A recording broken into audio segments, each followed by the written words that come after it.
하나님의 말씀은 여호수아 24장 1절로 시작합니다. 구약학자들이 구약 성경을 볼 때 언약으로 해석하는 사람들이 있거든요. 특별히 이 언약으로 해석하는 사람을 언약신학이라고 그러는데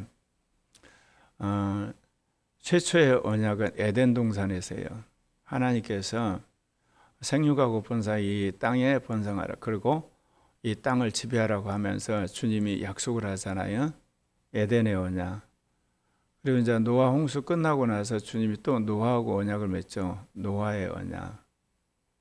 그런 다음에 주님께서 이제 아브라함을 만나서 아브라함의 언약, 그다음에 이삭의 언약, 야곱의 언약, 그리고 이스라엘 민족을 전체를 끄집어내 가지고 시내산에서 맺잖아요. 이게 유명한 옛 언약, 시내산 언약이라고 그럽니다.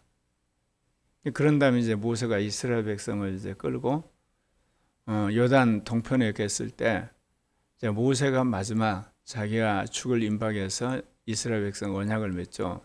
그걸 모압 언약이라고 그래요. 왜냐하면 모압 땅에서 했다고 그래서. 그리고 이제 또 여호수아가 죽을 임박에서 이스라엘 백성을 세겜에 모아요. 이스라엘 백성과 함께 이제 언약을 맺는 거, 이거를 세겜 언약이라고 그러거든요. 그리고 나서 이제 이스라엘 백성들 가운데 언약이 또 끊어지다가 개인적으로 다윗 왕과 사무엘하 7장에서 앞으로 메시아 언약을 맺어요.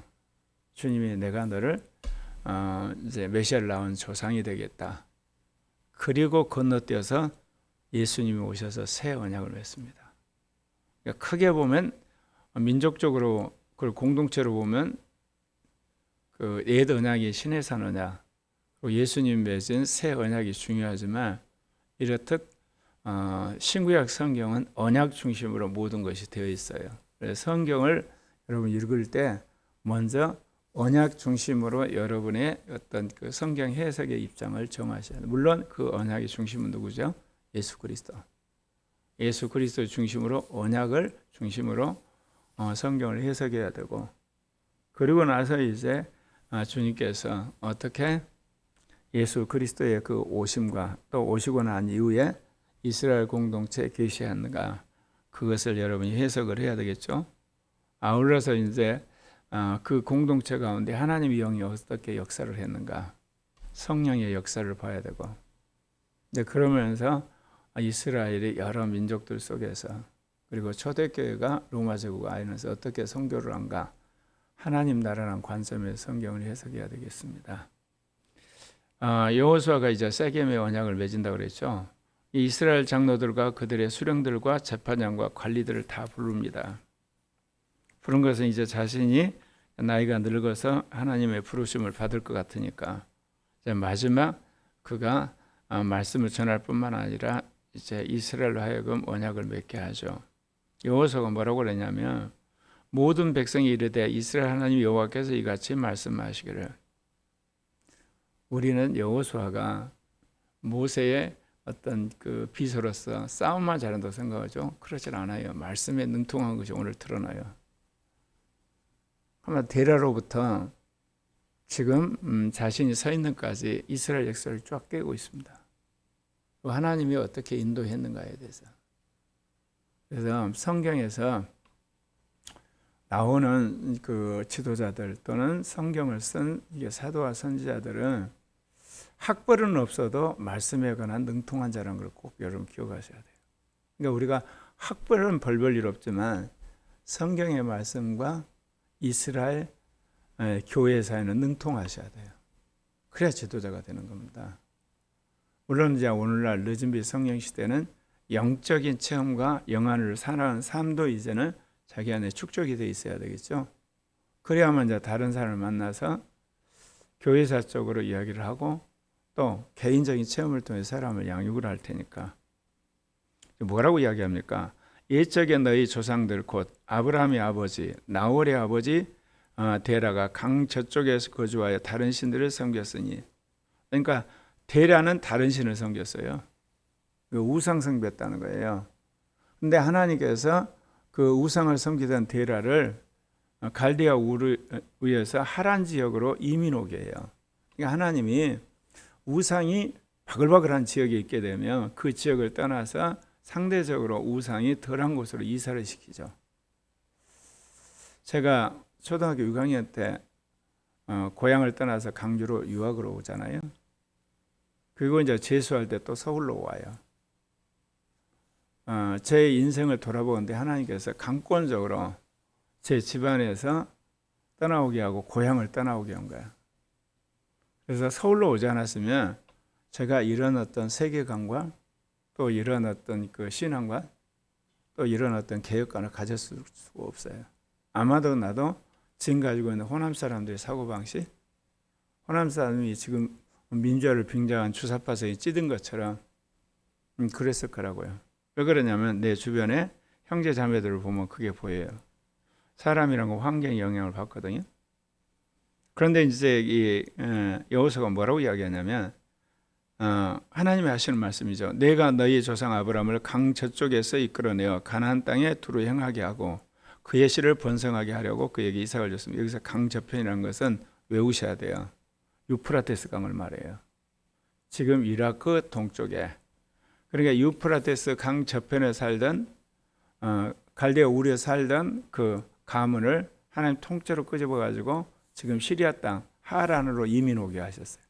근데 거기서 이제 그의 아버지가 죽죠. 아브라함이 다시 이제 시리아에서 이스라엘 땅으로 오게 된 것이 창세기 12장에서 이야기를 하는 겁니다. 그래서 이삭에게는 야곱과 에서를 주었고 에서에게는 세일산을 소유로 주었으나 야곱과 그의 자손들은 애굽으로 내려갔다. 이거 보면 어때요? 당대로 보면 이 세일산을 차지한 그 에서가 복받은 거죠. 야곱은 쫄딱 망해가지고 애굽으로 이사를 갔으니까. 그러니까 우리의 삶이란 것은 이 땅에서 사는 것 또는 당대에 사는 것 평가가 안 돼요. 근데 역사는 에서의 역사는 잊혀지고 애굽으로 이민 간 야곱의 역사만 기억하잖아요.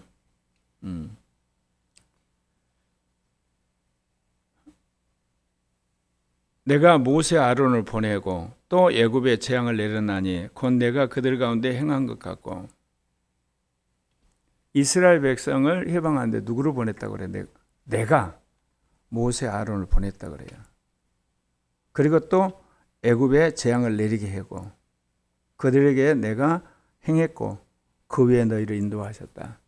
하나님이 모든 우주 만물을 주관하세요. 그리고 이제 당신의 구속 사역을 위해서 사람을 선발하세요. 세우세요. 한국 역사에서 의미가 있는 그 날짜들이 있어요. 1946년 6월 3일 이승만 대통령이 정읍에서 단독 정부를 세워야 된다고 이야기해요. 남한만에. 왜냐하면 이미 북한에는 이 소련군과 김일성이가 인민위원회를 통해서 말은 안 했지만 정부를 다 만들고 있었거든요. 근데 남한에서만 아마 좌우 합작 정부를 만들려고 미군정이 그렇게 했어요. 이승만이 안 된다. 그래서 결국 반공 국가가 돼요, 우리가.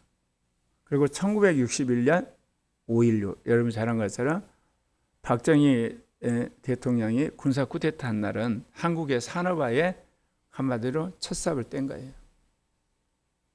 그리고 1980년 5.18 민주항쟁 이게 한국의 군사 독재를 깨트리고 결국 민주화를 하는 역사적인 날입니다. 그리고 2024년 12월 3일 윤석열 대통령의 비상계엄은 자유화의 그야말로 기폭제가 된 날이에요. 아마 역사는 그렇게 기록을 분명히 할 겁니다.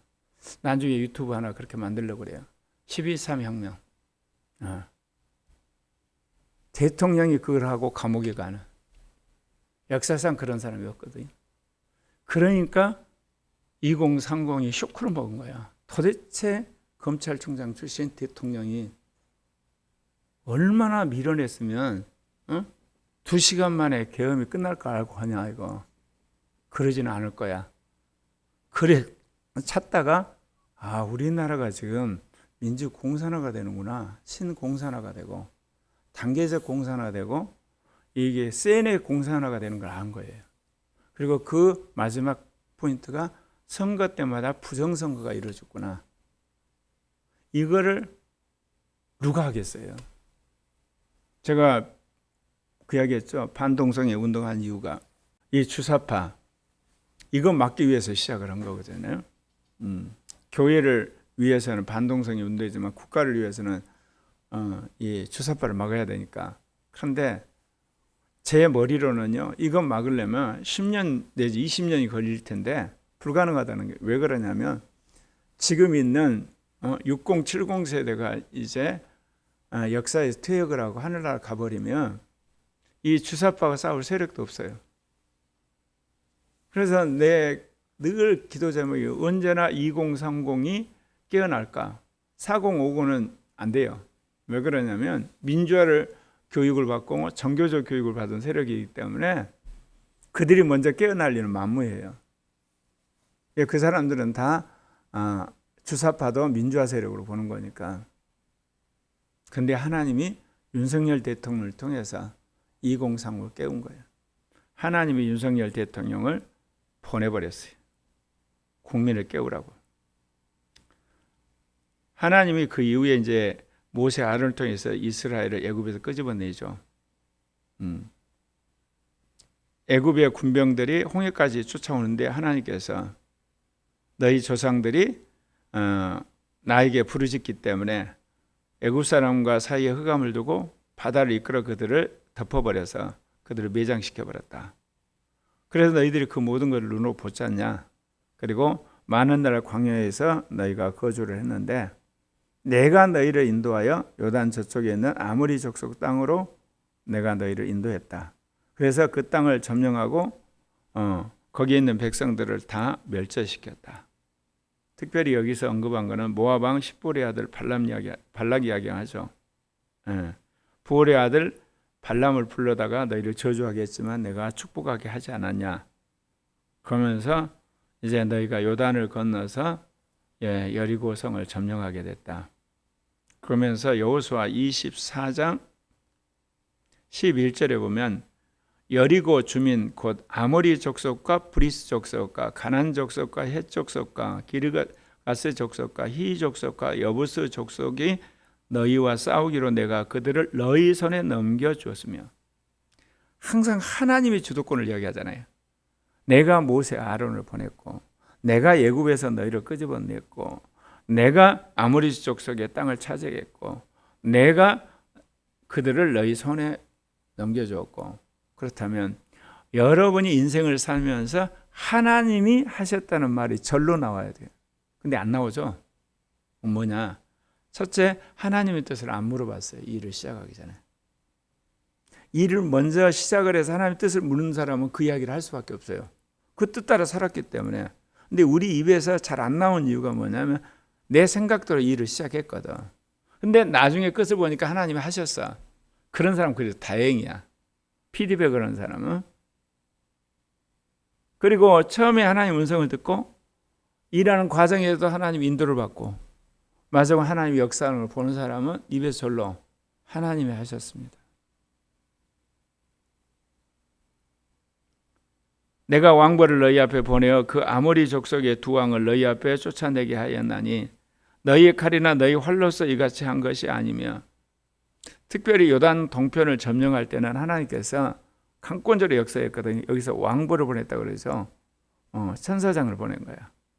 그래서 천사장들이 그 족속으로 두려움 떨게 하는 가운데 멸하게 해버리는 거거든요. 지금도 그래요. 5천만 이 국민들 가운데 하나님 천사를 보내가지고 사람들을 깨우는 거야. 계몽혁명이 일어나고 있는 거예요. 이런 일이 일어날 걸 누가 알았어요? 윤석열 대통령이 대통령 때 그 선거 때보다 더 많은 지지를 얻는. 근데 이 지지율이 견고해요. 윤석열 대통령이 감옥에 있으니까 실수할 일도 없잖아요. 감옥에 있으니까 뭐 발언을 잘못한다든지 무슨 어떤 행사를 잘못해가 구설 수도 없고 김건희 여사도 관저에 박혀 있으니 뭐 실수할 일도 없고. 그러니까 지지율이 올라갈 수밖에 없는 거야. 왜냐하면 계속 민주당은 두려워서 하는 짓이 뭐냐? 국민의 상식에 반하지 뭐 골라서 거든요. 왜 이러다 자기 망하니까. 시대가 바뀌는지도 모르고. 그리고 또 뭐라고 이야기하냐면 너희가 수고하지 않은 땅과 너희가 건설하지 않은 성읍을 너희에게 주었다니 너희가 그 가운데 거주하며 너희는 또 너희가 심지 않은 포도원과 감나무 열매를 먹는다. 제 신앙생활을 돌아보건데요. 처음에 성령 세례를 받고 하나님 놀라운 은혜를 경험하긴 했어도 43년 전으로 지금으로 봤을 때 내 멘탈리티를 하나님의 은혜란 말을 처음에는 인색했어요. 근데 지금은 절로 나와요. 그럼 왜 그럴까요? 그때는 하나님의 은혜가 아니고 지금 하나님의 은혜가 많아서 그런 것도 있죠. 근데 더 근본적인 옛사람이 강했기 때문에 하나님의 은혜란 말이 안 나오는 거예요. 새 사람을 바뀌어야 돼요. 그래야지 하나님의 뜻을 묻고 또 하나님의 인도하심을 따라 또 과정 속에서 하나님이 인도하심을 체크를 하고 마지막에 하나님이 마지막 모든 걸 마무리 짓도록 의뢰를 할 때 저절로 하나님이 하셨다는 말이 나오는 거거든요. 제가 74년도에 고등학교 2학년 때 유신독재 타도한다고 데모에 참여를 했잖아. 이게 지금 몇 년이요? 지금 한 50년 되죠. 50년 전인데 올해 와서야 하나님이 우리 민족을 정말 자유민주 체제로 그리고 복음통일 할 것이 이제 믿어진 거야. 그리고 그것이 나한테 이제 마음속에 민족을 구원할 기회를 나에게 주시겠구나. 민족 구원에 대한 믿음이 온 거예요. 지금까지는 뭐냐? 민족을 짝사랑했어. 신은수 목사 하는 이야기 있어. 민족이 우상이다. 인정해요. 이제 우상이 됐다가 사랑을 했다. 또 우상이 됐다 사랑을 했다. 근데 이제는 민족을 사랑하는 게 아니라 민족을 구원할 믿음을 주셨어요. 오늘 여호수아가 그 이야기를 합니다. 이제는 여호와를 경외하며 온전함과 진실함으로 그를 섬기라. 너희 조상들이 강 저쪽과 애굽에 섬기던 신들을 치워버리고, 그러니까 유프라테스 강 저편에서 한 것이 더 오래됐죠. 그 다음에 가나안 땅에서 신앙생활을 좀 하다가 또 애굽에 갔을 때 애굽의 사람들이 섬기던 신들을 봤다는 거예요. 그리고 지금 너희들이 살고 있는 이 가나안 땅의 바알신 섬기지 말라는 겁니다. 그러니까 하나님의 백성과 교회가 가는 곳에는 항상 그 주변에 우상들이 있어요. 이방신이 있고 망령된 자들이 하는 게 있거든요. 주님 오실 때까지 이게 사라지지 않아요. 끊임없이 그를 경계하고 우리 막아내야 돼요. 개인적으로도 그래요. 여러분 주변에 계속해서 우상 숭배하고 다른 신 섬기고 망령된 짓하고 거짓말을 하는 사람들. 제가 이번 주부터 이제 유튜브를 안 봐서 잘 모르겠는데 예전에 유튜브를 보면요. 좌파 유튜브를 보면 조직적으로 전략적으로 거시적으로 거짓말을 하고요. 우파 유튜버는 그 한마디로 코인 전쟁. 사람들 조회수 놀려고 돈 벌려고 어마어마하게 거짓말하는 거예요. 그래서 제가 이래서 말세가 되도록 왜 거짓 선지자가 거짓 그 종들, 거짓 교사들, 그다음에 거짓 사도들이 많아진가 이제 정말 알겠어요. 예전에 이해가 안 갔거든요. 왜 말세에 거짓 사도와 거짓 선지자, 거짓 교사들이 많아진다고 예언이 되어 있잖아요. 어떻게 이렇게 될 수 있을까 그랬더니 지금은 뭐냐? 개인 유튜버가 거짓말 창고가 되는 거야. 카톡방에 거짓말을 공모하고 그리고 가치 있게 만나서 하는 이야기가 거짓말이야. 선동이야. 우파나 좌파나 똑같아. 근데 스케일이 달라. 좌파는 구조적이고 집단적이고 조직적이야. 그러니까 그걸 모르면 전체를 모르면 진리처럼 보이고 우파가 하는 이야기는 좀만 이렇게 옆에 딱 보면 이거 거짓말했구나. 근데 호가는 거지. 조회수 높이려고. 이거를 분별하고 올바로 진리를 찾아서 진실을 찾아서 그리고 주님이 기뻐하는 선한 뜻을 찾기란 것이 정말 어려워졌어요. 그래서 여러분들이 먼저는 세계적이고 우수자적인 하나님의 관점을 먼저 아셔야 돼요. 거기에 의해서 일단 모든 게 프레임이 짜지니까. 그 다음 국가와 한반도 정세와 나라를 향한 하나님의 뜻을 명확히 아셔야 돼요. 그리고 여러분이 사는 삶의 무대, 직장과 그 동종계통의 흐름, 그리고 여러분의 가정과 주변의 가문의 문화, 그리고 교회와 그 교회의 사람들의 흐름, 이런 걸 제대로 분별을 해야지 여러분들이 거짓말에 호가지 않아요. 제가 평생 오면서 계속 거짓과 싸웠는데, 거짓을 여러분 받아들이면 어떤 일이 벌어지냐면요, 처음에는 못 모르고 거짓을 받아들이잖아요. 거짓말이나 거짓된 정보, 거짓된 신학, 거짓된 철학, 이념을 받아들이면 처음에 그냥 받아들이는 거죠. 근데 나중에 여러분이 그거를 이제 확신을 하게 되잖아요. 그러면 그것이 악한 내마가 돼요. 악한 내마가 되면 여러분의 그 생각도에 악한 영이 들어와 있어요. 그러면 거룩한 은사자가 될 수가 없어요. 신령한 은사자가 될 수가 없어요. 그리고 하나님이 기뻐하는 온전한 은사가 될 수가 없어요. 그것 때문에 오발이 나고 실수를 하고 죄를 짓고 잘못을 범하게 돼요. 그래서 어떤 형태의 거짓말이나 가짜나 그리고 이 은폐된 것들, 여러분이 최선을 다해서 척결하시면 돼요. 너희 조상들이 강 저쪽과 애굽에 섬기던 신들을 치워버리고 여호와만 섬기라. 만일 여호와 섬기는 것이 너에게 좋지 않게 보이거든 너희 조상들이 강 저쪽에 섬기던 신들이 있든 아니면 너희가 지금 이 거주하는 땅에 있는 아모리 족속 신들인지 너 그냥 너희들 섬겨라. 그러나 아주 중요한 이야기입니다. 여기서 유명한 이야기야. 오직 나와 내 집은 여호와를 섬기겠노라. 여호수아가 마지막 죽을 때 한 명언입니다. 나와 내 집은 여호와를 섬기겠노라. 그 이야기를 했습니다. 그러니까 백성이 대답은 잘하죠. 우리가 결단코 여호와를 버리고 다른 신들을 섬기게 하지 아니하오리니 이는 우리 하나님 여호와께서니 우리와 우리 조상들을 인도하여 애굽 땅 종되었던 집에서 올라오게 하시고 우리 목전에서 큰 이적을 행하시고 우리가 행한 모든 길과 우리가 지나온 모든 백성들 중에 우리를 보호하셨기 때문에 그렇습니다. 여호와께서 또 모든 백성들과 이 땅에 거주한 아모리 족속 우리 앞에 쫓아내셨음을 우리가 봤습니다. 그래서 우리도 여호와를 섬기리니 그는 우리 하나님이십니다. 제가 이런 구절을 볼 때마다 항상 질문해요. 그랬던 백성이 왜 포로로 잡혀갔냐? 정말 열심히 하나님을 섬겼던 우리 백성이 40년도 안 돼서 이렇게 교회가 줄어드냐? 늘 이야기했죠. 세대복음을 안 해서 그래. 세대복음을. 말로만 해서 되는 게 아니거든요. 제가 2030의 노예화라는 유튜브를 만들려고 하는데 제가 이제 구체적인 문제를 보면서 깜짝 놀랐어요.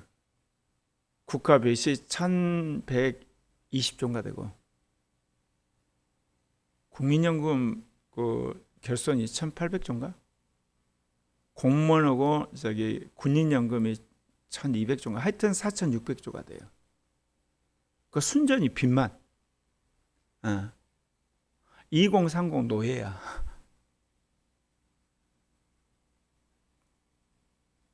그들이 이제 그 연금을 탈 나이쯤이면 말하자면 월급의 35%인가를 다 그 충당금으로 내야 돼요. 우리 국민은요, 정확히 말하면 국가는 국가 안보와 경제 성장, 그다음에 몇 가지 교육제도 그런 것만 국가가 했지 나머지는 다 개인한테 맡겨버렸어요. 그러니까 해결되지 않는 문제들이 그야말로 눈덩이처럼 쌓여가지고 지금 여기까지 온 거야. 그래서 이거를 해결해야 되는데 민주당이나 국힘당 해결 능력이 없어요. 구조적으로 해본 적이 없어요. 정권만 서로 이렇게 뺏기거든. 그래서 이거를 근본적으로 해결하려면 사실에 근거하고 합리적인 문제를 하고 그리고 토론을 하고 그리고 합의를 해서 하는 구조를 가진 새로운 세대가 나와야 돼. 나는 새로운 세력이 나오기를 원했어요. 그래서 안철수를 내가 좋아했는데 도대체 이 영남과 호남, 좌와 우, 산업화 세력과 민주화 세력으로 진영이 나눠져 가지고 안 돼요. 근데 하나님이 윤석열 대통령의 12.3 비상계엄을 통해 2030을 정치의 주역, 역사의 주역, 의식화의 주역으로 하나님 이제 세우신 거예요. 그래서 우리가 우리 교회가 해야 할 모든 것들을 여러분 2030에 맞춰야 돼요. 그들과 문화적인 차이가 엄청 크죠. 그럼에도 불구하고 그렇게 해야 돼요. 그래야만 우리 교회도 살고 한국 교회도 살고 우리나라도 살고 아시아 선교가 완성이 되는 겁니다. 그래서 과거에 어떻게 살았냐보다 미래를 어떻게 살 것이냐 하면 미래 세대에 붙드는데 전심전력해야 됩니다. 기도합시다.